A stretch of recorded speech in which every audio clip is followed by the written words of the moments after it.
Wow, how do you like those pictures? That really looks like Chicago is Venetian.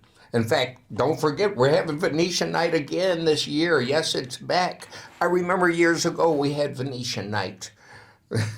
We had Venetian night on the lakefront at Monroe Harbor. Over 1 million people came there and watched the boat parade. I'm Captain Mark Stevenson, and I'm your host today from the Wheelhouse. Our show, we talk about many things on this show, but today I don't have a guest. I'm doing this show solo so that I can take this opportunity to give you some vital information. So grab a pen and make sure you write some of the stuff down, because some of you want to get on the water with us. Now, don't you? I know you do. And I want to make it easier for you to do so. In fact, I know we're no longer the cargo.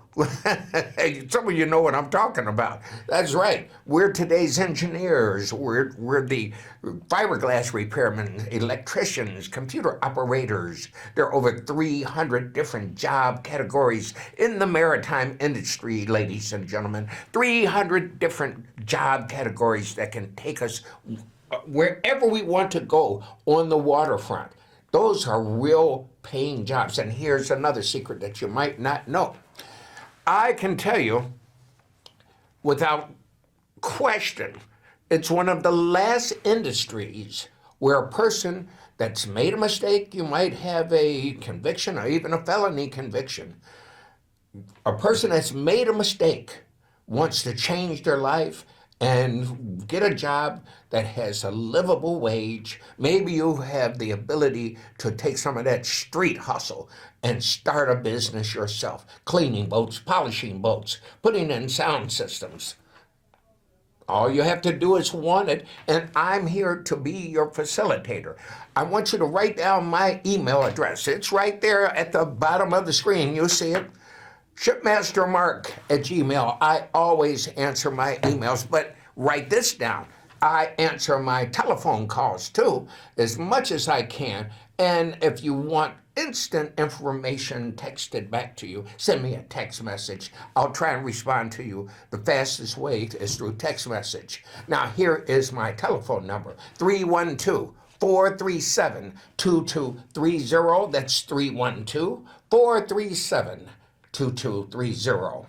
I want to give a shout out to my grandson, Sydney, 3 years old. And this boy, I'm telling you, he's going to be a captain. I'm certain of it. He's the smartest thing I've ever seen. I'm so proud. Let me get back to work, though. There are many things that you should know about what I teach you.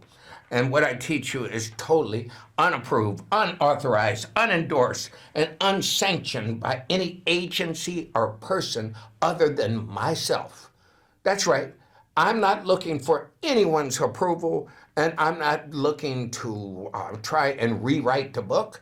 I give the information as I see it. You see, what makes a great captain, I found, is that you learn from many other captains, not just from one captain. So if you learn from one captain, you're in trouble.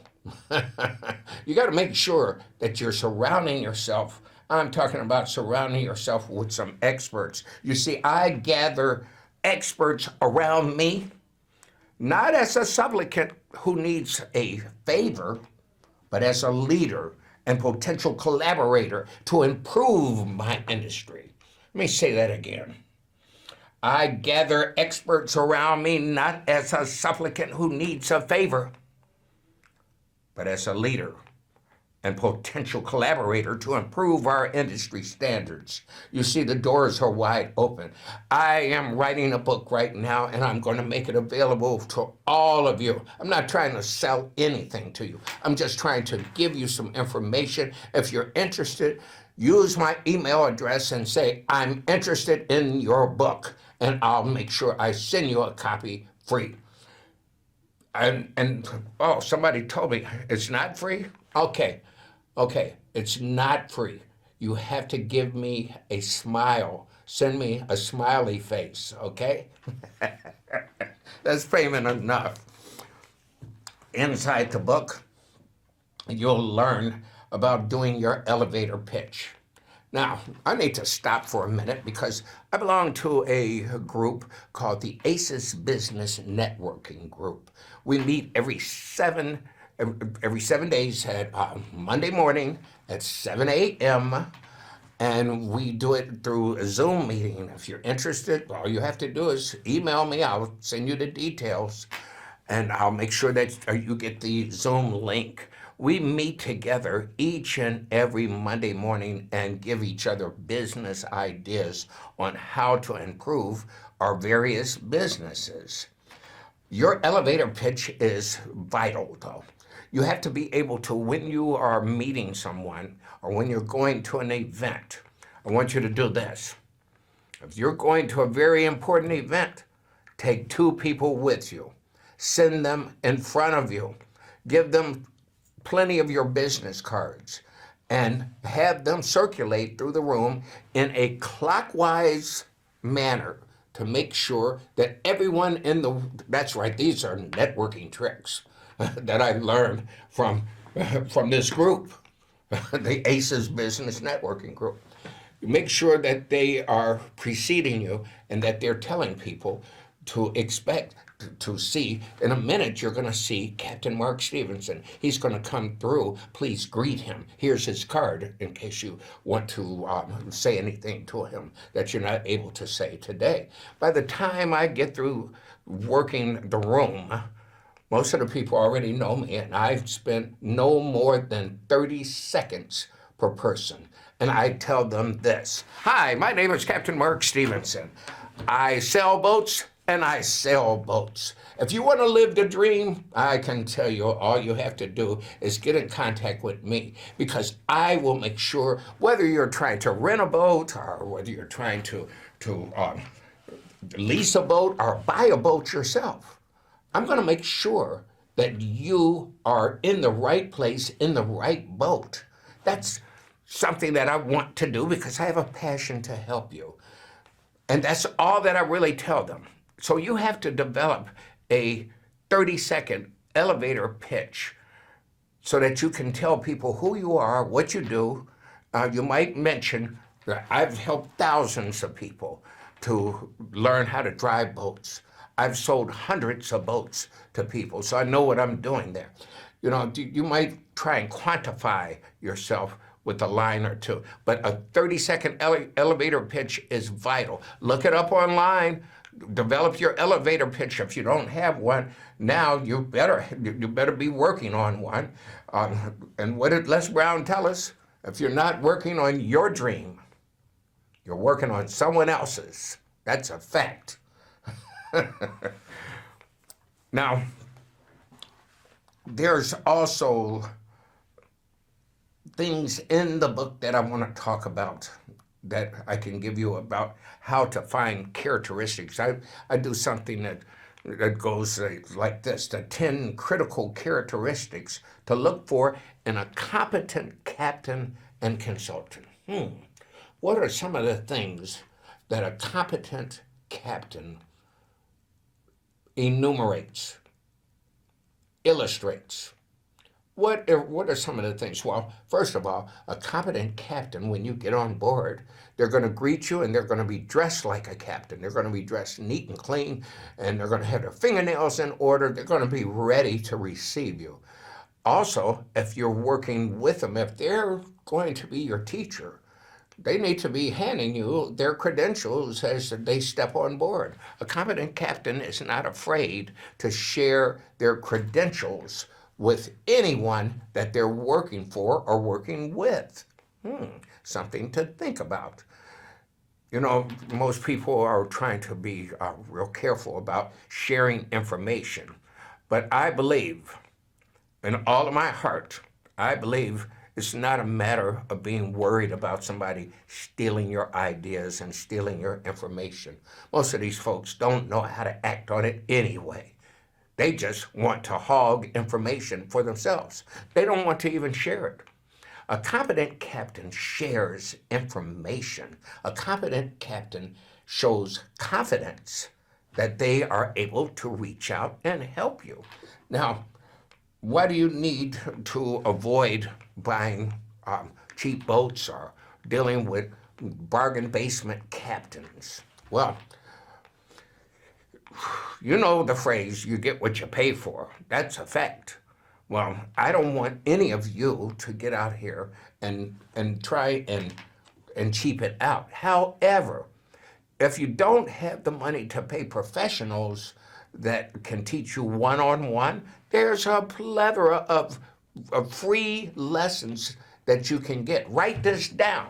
The Coast Guard Auxiliary gives classes, lessons.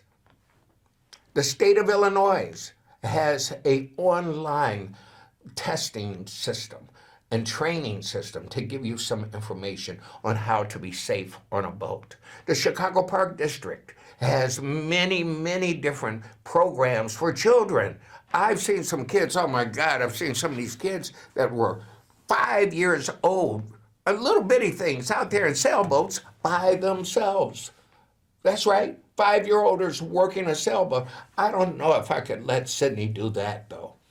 little Sydney, I'm going to be right there with you. You know, I have a dear friend, a dear friend, Mary, who has a beautiful, beautiful yacht, tells me about these children. She says, if I had these children, I would have to wrap them in bubble wrap because I want to protect them so much. Well, I want to protect them too, but I think that making children knowledgeable of the water and showing them safety things are very important. So you'll find that in the book also.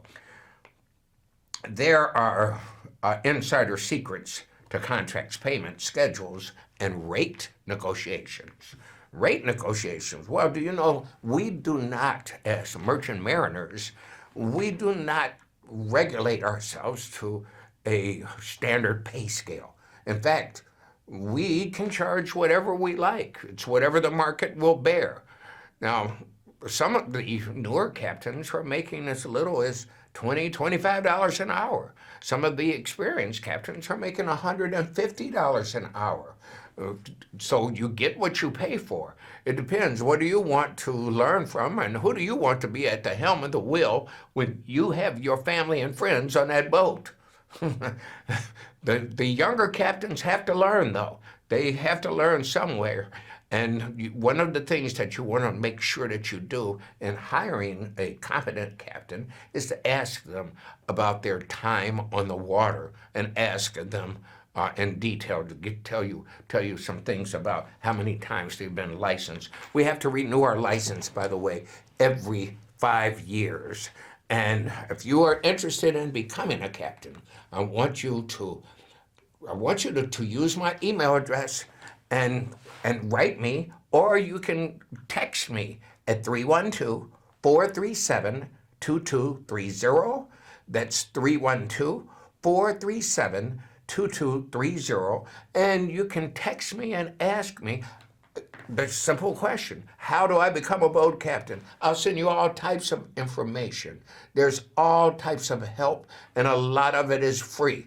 It's not about making money. It's about building the industry with strong, strong mariners, that's for sure. I want to share some of my favorite quotes.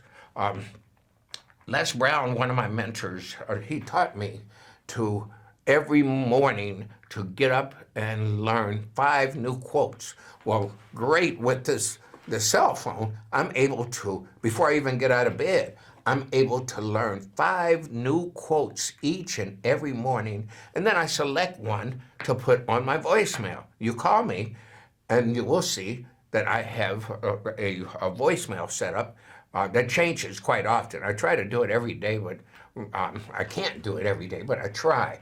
But I try to learn 5 each day, and so I picked some for you. And one is, this is by someone called Brisbane. He said, it takes a real good mind to resist education. A real good mind. You have to work real hard to resist knowledge. That's a fact. One that I made up myself. If you want to impact the maritime industry, find a broom and a rag. That's a fact. You have to humble yourself and do the necessary grunt work to learn the lessons of how to sail. But a clean boat's a happy boat, that's for sure. One of my favorites is Agmandino's. He says, the fault finder shall find fault. Don't you know somebody? We all know somebody. No matter what you tell them, they're going to tell you why it won't work. Oh, it's not going to work. These are naysayers. These are people that will always find the negative. They will always try and pull the air out the room. In fact, you know who they are, because when they come in a room, it seems like the lights get a little bit dimmer. As soon as they walk in a room, the lights get a little dimmer. Other people, you know, conversely speaking, they walk into the room, and I tell you, it just seems brighter. The light's brighter. There's more oxygen in a room. You know, pick the type of person that you want to be. Don't be the fault finder, for the fault finder shall find fault. And don't have contempt prior to investigation. That means don't say that something is not going to work until you have thoroughly investigated that it won't work. Don't be a naysayer. And I can give you some more of these, but I want to skip down here about some of the things that should be on every boat and in every car. One of them is Narcon. What the heck is Narcon?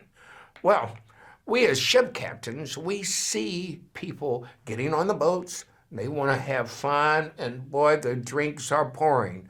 And they think they can smoke marijuana, but you can't do it on the boats. Okay, Chicago is in Illinois, and Illinois sells recreational marijuana. However, once you step onto federal water, that means the river, the lake, or any waterways, that's owned and operated and governed by the federal government.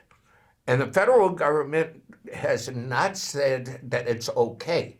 I think there's only 16, 17 states right now that allow that to happen, that allow recreational marijuana or marijuana use of some type. But on the waterfront, it is not. It is not. In fact, don't bring it on the boat. Don't bring it out there. I want you to know that Narcan is used for people that overdose on opioids. That's heroin. That's this Xanax. These other opioids, prescription, and stuff that's sold on the street. All I know is that the Narcan is a nasal spray where you give them one spray up each nostril if you see them going into a coma, or what some people call going into a nod. I need you to have this, not just on your boats. Have this in your car. Make sure that you have some in your purse. And you will be surprised. You will see somebody who needs your help. One of the largest groups of people that are dying today, especially in the state of Illinois, are people that are dying from opioid use. What does that have to do with my business, though? I see it all the time. And the surprising part about it is that some of these folks are well off. I mean, you might think of a person as using opioids as a person that is down and out and dressed like a bum and smelling and all that. No. Many of these people are functional addicts, and they have jobs, they have families, and all of this. You got to make sure that you are doing what's necessary to be prepared when you run into them. So I just needed to talk about that, because many of the people that are teaching safety on the waterfront today are passing out Narcans to all of the boats. Make sure that you have some.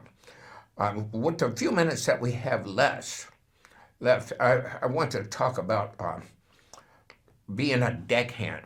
You know, I have a lot of people that come up to me and say, Mark, Well, especially when they see pictures of people in bikinis and having fun and doing all kinds of things on the boat. They said, look, I'll help you out. Can I come along? No, you can't. There are two things that you need to have. You need to have a first aid and CPR, and you need to have a drug consortium membership. I've talked about this before on this show, but I still get calls all the time of people that want to sign up to come with me. I want to make sure that you're doing the right thing. If you want to be a deckhand, all you have to do is email me at my email address on the bottom of the screen, and I'll run you through all of the things that you need to do if you really want to do it. And somebody told me that we have less than 70 days before we really get going. It's less than 70 days, and we're back in the water here in Chicago. I want you to know also that there are 10 harbors in the lake. 10 harbors in Lake Michigan that's in the Chicago waters, from Montrose Harbor all the way down to Jackson Park Inner. And you want to visit all of these harbors. Someone told me there's money in them there hills. And last of all, I want to address the immigrant situation. Somebody told me that these folks from Venezuela and other countries that they're coming from out of South America, somebody told me they're not going anywhere. They're here to stay. You better know it. They are getting job permits right now, and they are definitely here to stay. So can they play a role in the maritime industry? You better know that's right. Some of these folks will show up to work each and every day and work hard as they can just to make a living.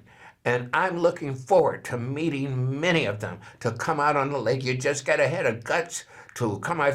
If you don't have a television right now where you're hearing my message, I pray to God that you get my message from someone else, because the doors are open for you to come and help. Get your work permit, do what's necessary to come out there, and you can even start a business. How many people do we know? They talk about come to this country, start a business, and become millionaires in no time. That's because they have laser focus and they're willing to take massive and decisive action. Let me ask you this. Are you willing right now to follow your dream? Are you willing to take massive and decisive action? I think that the basis of the way that you do anything is that you must take massive and decisive action. So we welcome the folks that are coming to this country. We don't have the doors to close on them. I mean, who's not an immigrant? Raise your hand. Who didn't come from a family that immigrated here? Raise your hand. Who didn't come from a family that was brought here on slave ships? Raise your hand. We're all here in America to do something to help one another. So I want to make sure that you know that this is a fact. We can help each other. So, like it or not, if you don't like what I just said, don't worry about it. You can apologize to me later. That's right. You're going to apologize to me later, because I speak from my heart. I want to help everyone. You know why? Because someone helped me. Ladies and gentlemen, my name is Captain Mark Stevenson, and I'm telling you, I am so privileged to be able to deliver my message to you. Thank God for CAN TV as well. Thank God for my producer. Thank God for the people that helped me to get the message out to you.